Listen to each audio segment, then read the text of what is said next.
Dan terus Wak, secara mengejutkan, tiba-tiba saja pintu kamarnya Pak Ahmad ini didobrak secara paksa oleh seseorang. Ya, Pak Ahmad mengintip seseorang yang masuk ke dalam kamar itu. Dan di momen itulah Pak Ahmad betul-betul terkejut dia Wak, dan bergetar badannya.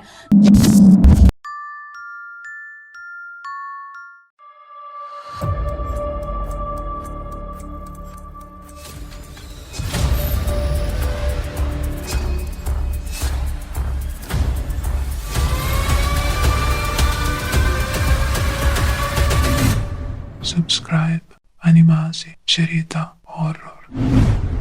Hai, wassalamualaikum warahmatullahi wabarakatuh. Terima kasih sudah klik video ini. Kali ini aku akan bercerita tentang kejadian mistis yang dialami oleh seorang penjual kain kafan keliling, Wak. Sebuah kejadian menyeramkan sekaligus sangat menegangkan yang tanpa dia duga ternyata hampir saja merenggut nyawanya. Nah, penasaran kan sama kisah lengkapnya kan? Jadi tanpa berlama-lama kita langsung masuk aja ke apanya ya. Check it out.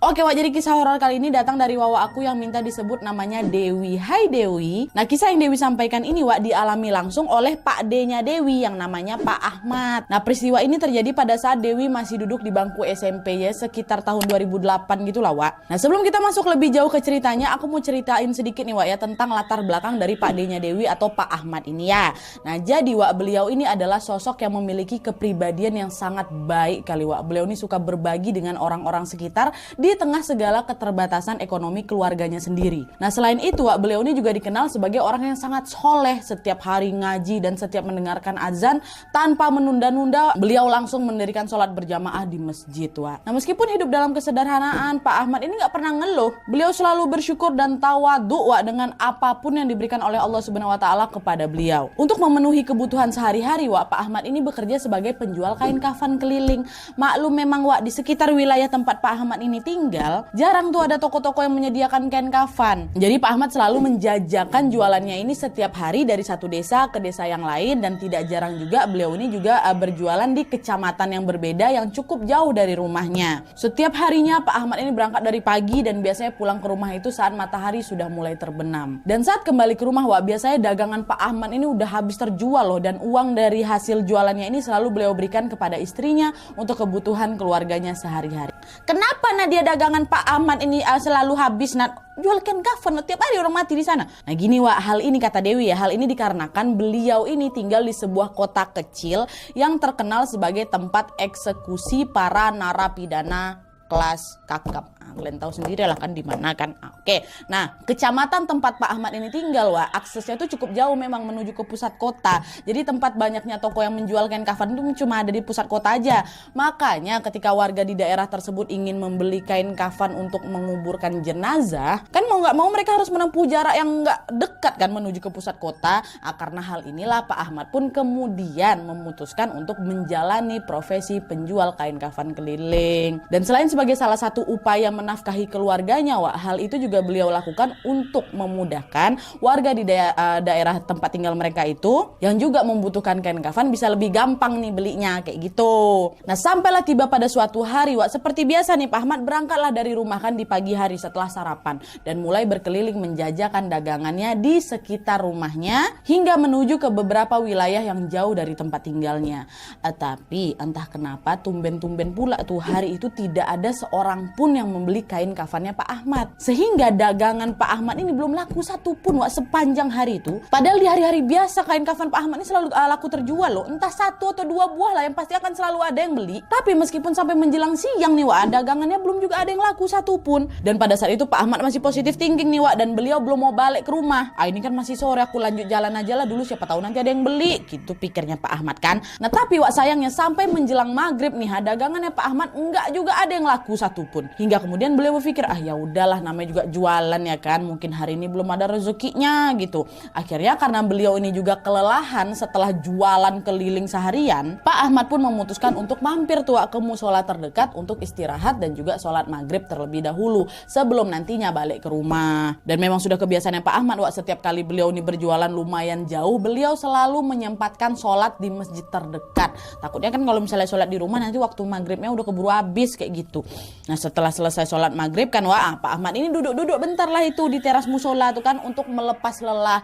Dan di saat itu pula tiba-tiba Pak Ahmad ini dihampiri oleh seorang bapak-bapak pakai baju koko putih yang tadi juga ikutan sholat tuh sama dia di musola. Nah kita sebut aja nama bapak-bapak ini Pak Kamil, ya. Nah jadi Pak Kamil ini berbahasa basi lah kan, terus ngajak ngobrol Pak Ahmad. Dia tanya, "Bapak jualan apa, Pak?"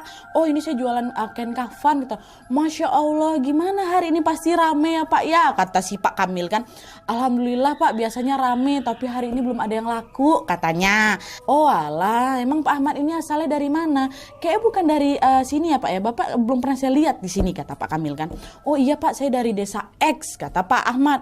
Jauh kali itu dari sini," katanya. Nah Pak Kamil yang merasa iba melihat kondisinya Pak Ahmad yang sudah menempuh jarak jauh dengan dagangan yang belum laku-laku juga itu kan, akhirnya beliau mengucapkanlah sesuatu yang membuat Pak Ahmad ini kaget sekaligus bersyukur. Dia bilang, "Oh ya udah gini aja Pak Ahmad, semua dagangan Bapak hari ini saya beli semuanya ya." "Ih betul Pak," kata Pak Ahmad kan. "Iya betulan, ini berapa semuanya Bapak itu nanti saya aja yang beli," itu kata Pak Kamil sambil tersenyum. Nah mendengar hal itu Pak Ahmad yang hari itu jualannya sepi jelas ngerasa senang kali lah, macam dapat rezeki tak disangka-sangka ya kan. Beliau langsung bisa membayangkan akan langsung memberikan uang yang dikasih Pak Kamil ini ke istrinya yang ada di rumah. Pokok senang kali lah Pak Ahmad waktu itu, Nah tidak lama setelah itu Pak Ahmad ini memang gak langsung balik ke rumah, karena beliau ini harus mengantarkan semua dagangannya itu atau kain kafannya ini ke rumahnya Pak Kamil terlebih dahulu. Soalnya kan transaksi jual beli kain kafan tadi dilakukan di depan musola, bukan di rumahnya Pak Kamil. Apalagi jumlah dagangan yang dibeli waktu itu banyak kali loh, sehingga Pak Kamil ini gak mungkin lah bawa dagangan itu sendirian kan. Nah dah tuh mereka pun berdua pergilah ini ke rumah Pak Kamil untuk ngantar si kain kafan ini. Nah sesampainya di rumah Pak Kamil, istrinya Pak Kamil yaitu kita sebutnya Bu Kamil kan, beliau menyambut hangat nih kedatangan suaminya dan juga tamu suaminya. Bu Kamil pun menyuruh Pak Ahmad masuk dan juga menyediakan secangkir kopi hangat sambil Pak Ahmad ini terus memasukkan semua kain-kain kafan yang dibeli sama Pak Kamil itu ke dalam rumah. Nah waktu nyampe di rumah ini Pak Ahmad merasa terkesima kali. Karena apa? Rumah Pak Kamil ini betul-betul besar, terawat kali rumahnya. Bahkan kata Pak Ahmad nih, lantai sama dindingnya itu terbuat dari marmer mahal yang terkesan mewah kali rumah tuh. Perabot yang ada dalam rumah itu jauh berbeda kali sama perabot yang ada di rumahnya Pak Ahmad tuh kalian. Semuanya terlihat lebih lengkap dan lebih mahal pastinya. Dan sebenarnya juga jika diperhatikan dari luar nih rumah Pak Kamil ini terlihat lebih mentereng dibanding sama tetangga-tetangga yang lain. Sehingga dari sana Pak Ahmad berkesimpulan bahwa keluarga Pak Kamil ini betul-betul kaya raya, betul-betul keluarga kaya raya yang baik hati di desa ini pasti ya. Wajar aja lah beliau mau beli semua kain kafan aku, karena ya selain kaya Pak Kamil ini ternyata dermawan gitu dalam hatinya. Nah dah tuh kan, setelah semuanya selesai, setelah barang-barang itu dimasukkan ke dalam rumah, Pak Kamil ngomong nih sama Pak Ahmad, "Pak Ahmad, kalau mau kamu istirahat aja dulu di sini. Barangkali kamu mau mandi dulu sekalian nanti sholat Isya," kata Pak Kamil kan. Nah mendengar tawaran dari Pak Kamil, Pak Ahmad pun dengan senang hati langsung mengiyakan. Di situ Pak Ahmad mikir, lumayan ya aku bisa rebahan sebentar di sofa ruang tengah pun jadilah, daripada tadi di masjid aku cuma bisa duduk-duduk di lantai aja, nggak enak, aku mau tiduran di sana, kata gitu. Karena memang waktu itu Pak Ahmad capek kali, seharian keliling nggak laku-laku, gimana? Ditambah lagi di rumah tersebut Pak Kamil sama Bu Kamil ramah bukan main lagi nyambut kehadirannya Pak Ahmad kan. Dan nggak cuma kopi hangat aja yang mereka siapkan, mereka juga menyiapkan berbagai macam makanan dan minuman enak untuk Pak Ahmad. Ada nasi, ada berbagai lauk pauk, dan ada buah-buahan, kue-kuean yang jarang dimakan sama Pak Ahmad di rumah itu. Dan di momen inilah Pak Ahmad merasa kalau memanglah keluarga Pak Kamil ini orang kaya, baik, tulus sekali. Pak Ahmad pun sangat bersyukur telah dipertemukan dengan keluarga sebaik itu. Kan? Nah selepas sholat Isya, Pak Ahmad ini pun diajak ngobrol lagi nih sama Pak Kamil. Mereka saling bertukar cerita tentang banyak hal hingga tidak terasa waktu menunjukkan pukul 10 malam. Nah Pak Ahmad pun kemudian berpamitan lah kan, mau pulang ini ke Pak Kamil sama istrinya. "Pak Kamil, terima kasih banyak atas jamuannya, terima kasih juga atas bantuannya, saya pulang dulu ya Pak, istri sama anak saya pasti udah nungguin saya pulang," kata beliau. Nah tapi karena sudah terlalu larut malam dan jalanan sudah sepi, Pak Kamil ini jadi khawatir pula sama keadaan Pak Ahmad. Ahmad. Dan sekali lagi Pak Kamil ini menawarkan Pak Ahmad sesuatu yang bukan hanya beristirahat sejenak di rumah itu, melainkan Pak Kamil menawarkan Pak Ahmad untuk bermalam di rumahnya tua. By the way, memang Wak, di kota tempat mereka tinggal itu situasinya masih kental kali akan hal-hal mistis, sehingga sangat tidak disarankan bagi warga sekitar untuk berkeliaran malam hari. Rawan terjadi hal-hal yang tidak diinginkan. Itulah kenapa Pak Kamil tuh memperingatkan, udah kau nginep sini aja lah dulu, takut ada apa-apa nanti kau di jalan, kayak gitu. Nah, mendengar tawaran dari Pak Kamil itu, sebenarnya hati kecil dari Pak Ahmad ini ingin menolak, Wak, karena merasa nggak enak hati lah atas semua kebaikan yang udah dikasih sama Pak Kamil keluarga kan. Udah diborongnya dagangan aku, udah dikasihnya aku makan, udah disambutnya kali aku, disuruh pula aku nginep di sini, nggak enak aku. Tapi lagi-lagi Wak, Pak Kamil dan istrinya memberikan alasan yang lagi-lagi pun masuk akal. Rumah kau jauh, udahlah ini malam, jalanan gelap kayak gitu-gitu itulah pokoknya. Nah, karena dipikir ada betulnya juga ucapan ibu sama bapak Kamil ini kan, akhirnya Pak Ahmad pun memutuskan untuk menerima tawaran menginap di rumah mereka dan pulang ke rumah keesokan harinya. Oh baiklah Pak, terima kasih banyak ya Pak sekali lagi.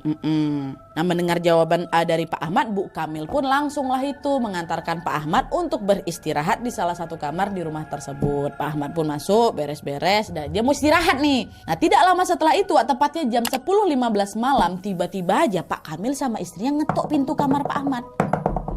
Pak, permisi, kata gue. Buka pintu Pak Ahmad kan? Ya Pak, gimana Pak? Pak, maaf sekali mengganggu waktu istirahatnya. Begini, saya sama istri saya harus pergi ke suatu tempat Pak, karena ada urusan mendesak. Dan kemungkinan kami nggak pulang Pak malam ini. Pak Ahmad di sini aja, nggak usah pulang. Udah malam Pak, bahaya. Nanti besok pagi aja kalau Bapak mau pulang, Bapak pulang lah. Nanti Bapak kunci pintunya, kunci Bapak taruh di pot samping pintu depan Pak. Ya, itu kata Pak Kamil. Tapi Pak, Udah. Kamu di sini aja. Saya harus pergi sekarang. Maaf ya Pak Ahmad. Ya udah, pergilah itu Pak Kamil bergegas meninggalkan si Pak Ahmad yang lagi kebingungan tuh. Nah, di titik ini Wak, Pak Ahmad pasti udah ngerasa heran kali lah.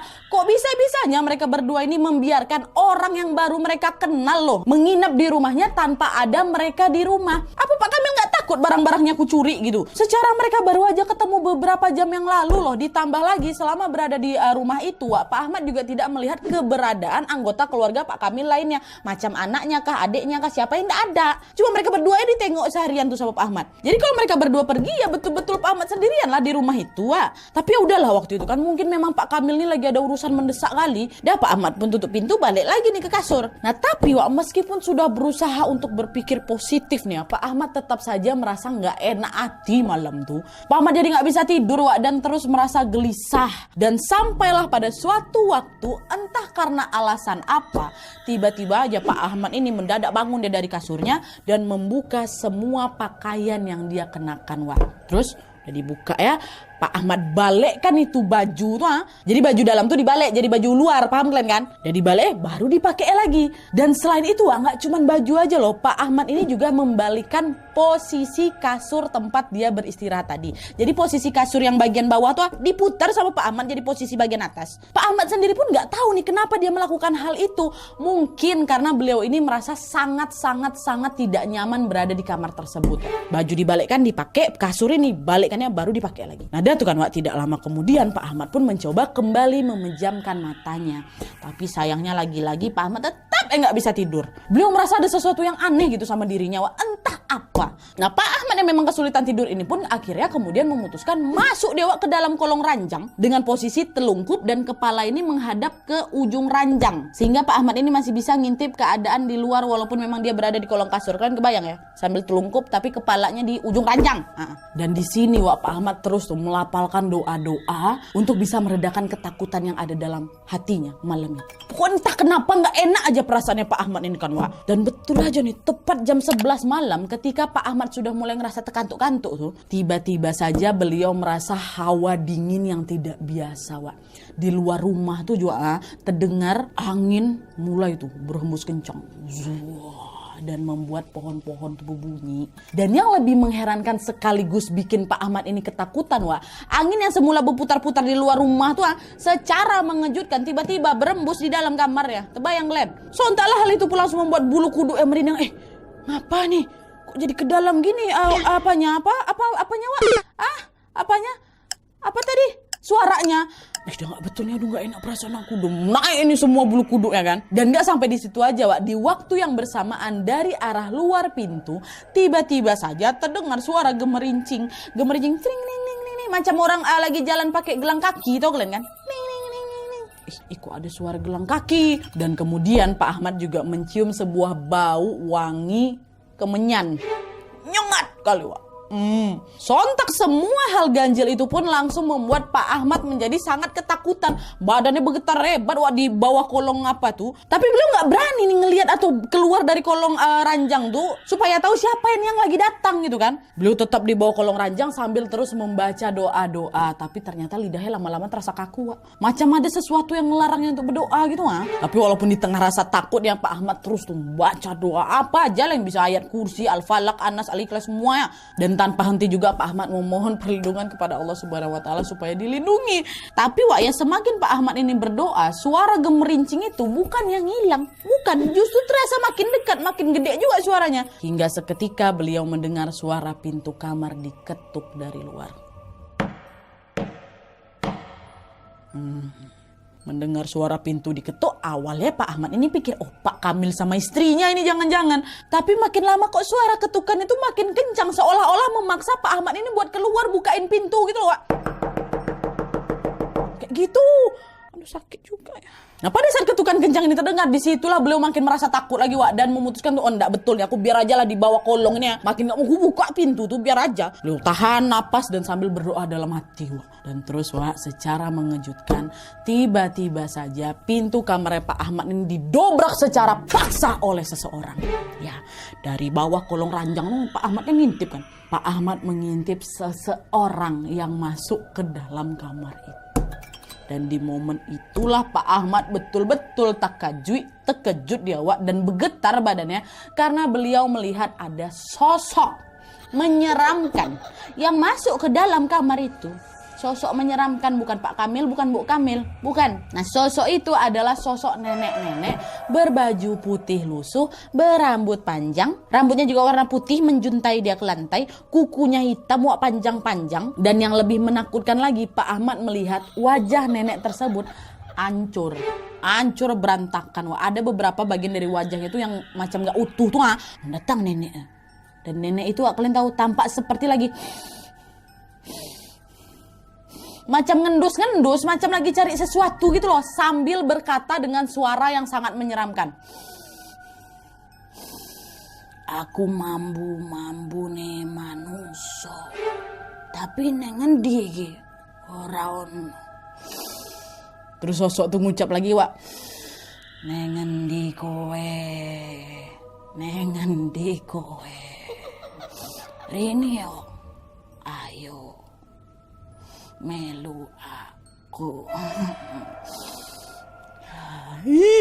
Nah melihat pemandangan tersebut, apa gak makin keringat dingin Pak Ahmad tua. Dan untungnya beliau tidak putus-putusnya melantunkan doa dan juga selawat. Ya Allah ya Rabbi, ya Allah, astagfirullahaladzim, ya Allah lindungi aku, ya Allah, ya Allah, ya Allah. Nah nenek-nenek itu tetap mondar-mandir Wak. Tetap mondar-mandir dia kan. Dan setelah sekian lama si nenek itu mondar-mandir di kamar tersebut mencari dan juga mengendus bau-bau manusia. Entah kenapa nenek tua itu malah tetap gak bisa loh Wak menemukan tubuhnya Pak apa ini di bawah ranjang. Dia keliling-kelilingnya di kamar tuh. Dan mungkin kan udah capek kali si nenek ini kan. Nenek tua itu pun menyerah dan memutuskan untuk pergi deh keluar kamar. Dah, hawa dingin yang tadinya membuat bulu kuduk itu merinding Wak, perlahan mereda kata Pak Ahmad. Nah tapi Wak, meskipun sosok nenek tua itu udah pergi, hawa kamar udah balik normal lagi, Pak Ahmad itu tetap aja tuh memilih untuk berada di bawah kolong tempat tidur itu. Nggak mau beliau tuh keluar Wak. Beliau takut kalau sosok tuh balik lagi, macam mana dia jemput aku? Biarlah aku di bawah sini terus. Nah, hingga akhirnya Wak, setelah menunggu sekian lama dengan perasaan yang cemas dan tidak henti-hentinya merapalkan doa, azan subuh pun berkumandang Wak. Barulah di situ Pak Ahmad memutuskan untuk keluar dari kolong kasur sambil mengucapkan Bismillahirrahmanirrahim. Dan mulailah beliau bersiap-siap menjalankan sholat subuh. Setelah sholat, Pak Ahmad pun juga merapikan tuh kamar yang tadinya berantakan. Kasur yang semalam beliau balik, dan dibalikkan lagi ke keadaan semula Wak. Dan dirapikannya spray semuanya. Dan begitu juga dengan baju yang beliau kenakan. Pertama dibaliknya lagi ke seperti sedia kala. Nah setelah semuanya selesai Wak, Pak Ahmad pun keluarlah ini dari kamarnya bermaksud mau segera pulang. Dan ketika Pak Ahmad melewati ruang keluarga, kalian tahu disitulah Pak Ahmad melihat keberadaannya Pak Kamil dan Bu Kamil yang ternyata udah balik nih ke rumah itu entah sejak kapan. Nah, melihat Pak Kamil sama istrinya yang lagi duduk bersama gitu di ruang keluarga kan, Pak Ahmad pun langsunglah menyapa mereka dan bersikap seolah-olah tidak terjadi apa-apa. Selamat pagi Bapak, Ibu. Aduh, saya mau ngucapin terima kasih banyak ya Bu atas semua bantuannya, jamuannya, dan tumpangannya malam ini. Sekarang saya mau izin pulang dulu ya Bapak, Ibu. Terima kasih banyak sekali lagi. Itu kata Pak Ahmad, Wak. Tapi anehnya, meskipun Pak Ahmad udah bersikap seolah-olah nggak terjadi apa-apa tadi malam, Pak Kamil yang melihat kemunculannya Pak Ahmad justru tidak membalas sapaannya Pak Ahmad. Wah, Pak Kamil ini malah apa? Malah nampak bengong deh, terkejut dia. Kok masih di sini? Itu kata Pak Kamil, Wak. Kok masih di sini? Tatapannya tuh macam mau ditelannya Pak Ahmad, Wak, melotot kali, dia terkejut. Macam nggak percaya gitu loh. Nah, meskipun Pak Ahmad juga keheranan melihat reaksi dan ucapan dari Pak Kamil tadi, Pak Ahmad yang perasaannya makin nggak enak memilih langsung bergegas keluar dari rumah dan pulang pada saat itu juga dengan hati yang berdebar-debar. Wak, ditinggalinnya Bu Kamil sama Pak Kamil keluar deh. Dah sesampainya di rumah, Pak Ahmad pun merasa tubuhnya jadi lemas sekali dan nggak percaya dengan apa yang baru saja dia alami. Beliau pulang ke rumah gitu aja, Wak, buka pintu nggak sampai pula sempat ucapin salam tuh. Istrinya Bu Ahmad yang dari tadi malam menunggu kehadiran suaminya pun merasa lega sekaligus heran juga. Apalagi dia melihat wajah Pak Ahmad ini pucat pasi. Ibu udah nyalakan Bapak. Bapak dari mana aja? Baru kali ini loh Bapak jualan nggak pulang. Semalam Bapak kemana? Bapak tidur di mana Pak? Kemarin Bapak tidur di rumah teman Bapak. Kemalaman Bu Bapak kemarin. Nah, di titik itu Pak Ahmad tidak menceritakan tuh apa yang terjadi kepadanya malam tadi kepada sang istri ataupun juga sama anak-anaknya. Karena apa? Karena Pak Ahmad ini takut lah kan buat keluarganya, khawatir kan. Pak Ahmad diam aja. Diam, minta bawakan air minum. Ntar lu aku juga minum. Nah, tapi walaupun diselimuti ribuan pertanyaan akan kejadian yang beliau alami tadi malam, di hari itu Pak Ahmad yang sudah merasa cukup baikan pun tetap menjalankan rutinitas seperti biasanya, yaitu berjualan kain kafan. Dan di hari itu Pak Ahmad memang sengaja nih berkeliling di desanya Pak Kamil. Karena dalam hatinya Pak Ahmad tuh masih ngerasa sangat curiga kali lah dengan apa yang terjadi sebenarnya nih dan juga ingin membuktikan kecurigaan tersebut. Makanya dia mau ngecek langsung sama mata kepalanya sendiri nih. Dan tidak berselang lama, Wak, setelah sampai di dekat rumahnya Pak Kamil, Pak Ahmad melihat sesuatu yang betul-betul membuatnya tercengang. Kalian tahu? Pak Ahmad melihat rumahnya Pak Kamil ini ramai didatangi oleh orang, Wak. Dan beliau juga melihat ada bendera putih di depannya. Sebagai apa? Tanda duka cita karena ada warga yang meninggal dunia.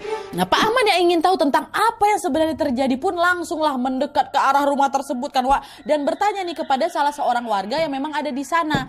Pak Ahmad nanya, "Niki sinten sing sedo, Pak?" "Oh, itu yang meninggal Pak Kamil sama Bu Kamil," kata si bapak ini. Nah, mendengar jawaban tersebut Pak Ahmad langsung terkejut bukan kepalang lah, Wak. Baru tadi pagi loh aku berpamitan sama Pak Kamil, Bu Kamil, kondisi mereka bebe aja, bugar-bugar aja, sehat-sehat aja, nggak ada terlihat sakit sama sekali. Kok sekarang udah ditemukan meninggal dunia, masih pagi juga lah itu, Wak. Dan ternyata, Wak, menurut cerita tetangga tersebut, Pak Kamil sama Bu Kamil ini pertama kali ditemukan sama ART-nya mereka yang biasanya memang datang pagi-pagi untuk bersih rumah. Gantung, maaf. Nah, sesampai di sana Mbak RT ini tidak kunjung dibukakan pintu sama mereka. Padahal biasanya setiap pagi pasti Bu Kamil udah buka pintu. Kadang-kadang malah pagi-pagi Pak Kamil udah siram-siram bunga di luar. Nah, Mbak RT yang curiga ini pun langsunglah melapor ke warga dan juga mendobraklah itu pintu rumahnya Pak Kamil. Dan di sanalah mereka menemukan Pak Kamil dan Bu Kamil sudah dalam keadaan meninggal dunia, Wak. Tidak ada seorang pun yang tahu kapan dan apa penyebab dari meninggalnya Pak Kamil dan Bu Kamil ini. Pak Ahmad yang mendengar semua cerita itu pun cuma bisa ngebatin, Wak. Bener dugaan aku nih. Kenapa? Karena kemungkinan hal yang terjadi padanya pada Pak Ahmad ini semalam adalah karena Pak Kamil dan Bu Kamil sudah menjadikan Pak Ahmad tumbal pesugihan yang sudah memang biasa dilakukan oleh keluarga tersebut. Tapi gagal. Dan ternyata pula nih, Wak, yang menurut warga sekitar sudah menjadi rahasia umum bagi mereka bahwa Pak Kamil dan Bu Kamil adalah pelaku praktek pesugihan dengan sering menumbalkan tamu-tamunya. Pak Ahmad tamu Pak Kamil, Semua tamu yang datang ke rumah itu Wak, pasti tidak lama setelahnya dikabarkan meninggal dunia secara mendadak dan misterius. Dan pada saat mendengar cerita dari warga itu, dalam hatinya Pak Ahmad pun agak setuju tuh Wak, dengan pendapat mereka. Kenapa? Karena menurut nalurinya terlalu aneh bagi seseorang untuk membiarkan orang asing menginap di rumahnya. Sedangkan si yang punya rumah tuh meninggalkan rumah tuh gitu aja. Harta benda ada dalam rumah itu, atau ada orang baru percaya ya kan nggak mungkin. Dan katanya juga Wak ya, ini entah benar atau tidak, kembali ke kepercayaan kalian masing-masing juga nih, bahwa katanya sebetulnya sosok-sosok yang akan menjemput tumbal ini Wak merupakan sosok atau makhluk atau setan atau jin yang bonga, yang stupid gitu loh. Karena apa? Karena ketika si penumbal nih ngasih tahu, "Woi, tumbalmu ada di atas tempat tidur." Ya mereka bakal cuma cari di atas tempat tidur aja, Wak. Dan hal inilah yang memang diyakini sama Pak Ahmad. Ketika beliau mendapatkan instruksi dari Abu Kamil untuk beristirahat di atas kasur, Pak Ahmad justru memilih tidur di kolong ranjangnya. Dan sampai sini kalian juga ingat kan, Wak? Kasur tadi tuh posisi kan dibalik itu sama Pak Ahmad. Supaya apa? Supaya menghilangkan bau manusia dari kasur yang tadi sempat beliau tiduri. Termasuk juga dengan pakaian yang beliau kenakan itu dibalik. Tujuannya apa? Tujuannya supaya bisa mengkamuflase penglihatan dari setan itu. Wallahu alam nih Wak ya. Tapi memang karena inilah Pak Ahmad ini bisa kayak selamat dari maut yang menjemput dia tuh dari nenek-nenek itu. Kenapa nenek tuh nggak cari di bawah kolong kasur? Karena memang diinstruksikan sama siapa itu si penumbal tuh, tumbal kok ada di atas kasur, tengok di atas kasur aja lah. Nggak ada orang tumbal kok di bawah, kok itulah stupidnya di situ. Udah kan Wak, barulah setelah itu Pak Ahmad pun menceritakan apa yang telah dialaminya malam itu kepada keluarganya, termasuk ke Dewi inilah si Wawak kita nih. Supaya apa? Supaya kisahnya ini bisa diambil sebagai pelajaran agar mereka semua senantiasa berhati-hati, terutama terhadap orang yang baru dikenal. Intinya apa Wak? Jangan mudah terlena dengan kebaikan seseorang, apalagi kalau dirasa kebaikan itu terlalu berlebihan seperti tidak masuk akal. Ya. Nah jadi itu aja lah Wak, cerita tentang Pak Ahmad, seorang penjual kain kafan keliling yang selamat dari mautnya. Dan cerita ini pastinya mengandung satu pesan moral. Nah, dari kisah kedua orang tersebut, kalau dilihat benang merahnya Wak, baik Pak Ahmad ataupun Kang Badar, mereka berdua ini adalah orang yang betul-betul kuat dalam menjaga ibadahnya. Sholat iya, ngaji terus, sedekah terus, semuanya rajin, gak pernah dilewatin sama mereka berdua kan. Dan beliau-beliau ini juga selalu memohon pertolongan Allah Subhanahu wa Ta'ala di segala situasi, seburuk dan semengerikan apapun keadaannya. Dan hal itulah yang menyelamatkan mereka dari ancaman dan juga gangguan iblis. Semoga Wawak sekalian yang lagi nonton video ini bisa mengambil hikmah dan juga mengamalkan hal-hal baik dari kisah ini Wak ya. Oke Wak, jadi sekian dulu videonya. Terima kasih banyak yang sudah menonton. Kalau kalian suka video ini, klik like-nya. Jangan lupa komen di bawah untuk video dan saran-saran untuk video selanjutnya. Jangan lupa nyalain notifikasinya supaya kalian tahu kalau aku upload video baru. And as always, jangan lupa untuk klik tombol subscribe supaya kalian sama-sama tahu informasi menarik dan menegangkan dari channel aku. See you next video, bye.